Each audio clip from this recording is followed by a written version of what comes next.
ঘূর্ণিঝড় রেমালের প্রভাবে ত্রিপুরায় প্রবল ঝড় ও ভারী বৃষ্টিপাতের সম্ভাবনা। ইতিমধ্যে 27 ও 28 মে ত্রিপুরার সমস্ত শিক্ষা প্রতিষ্ঠান বন্ধ ঘোষণা হয়েছে। ত্রিপুরা প্রশাসন ও ঘূর্ণিঝড় রেমালের পরিস্থিতি মোকাবিলায় সম্পূর্ণ প্রস্তুত রয়েছে। বঙ্গোপসাগরে গভীর নিম্নচাপের ফলে সৃষ্ট ঘূর্ণিঝড় রেমালের প্রভাবে সোমবার সকাল থেকেই ত্রিপুরায় ঝড় ও ভারী বৃষ্টিপাত হচ্ছে। এক্ষেত্রে সতর্কতামূলক সব রকম ব্যবস্থা নেওয়া হয়েছে। সোমবার ভোর থেকেই ছোট্ট পার্বত্য ত্রিপুরার রাজধানী আগরতলা সহ সব জায়গাতেই ঘূর্ণিঝড় রেমালের প্রভাবে শুরু হয়েছে ভারী বৃষ্টির সঙ্গে হালকা বাতাস।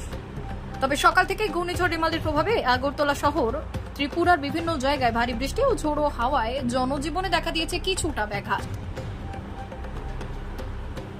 বহুদিন গরমে মানুষ সবাই বিরক্ত হয়েছে এবং বৃষ্টি আজকে হওয়াতে খুবই আমরা শান্তিপূর্ণভাবে ইয়েতেই আছি। এমনি কোনো মানে সমস্যা হয়েছে জনজীবনে? এমনি কোনো সমস্যা নেই।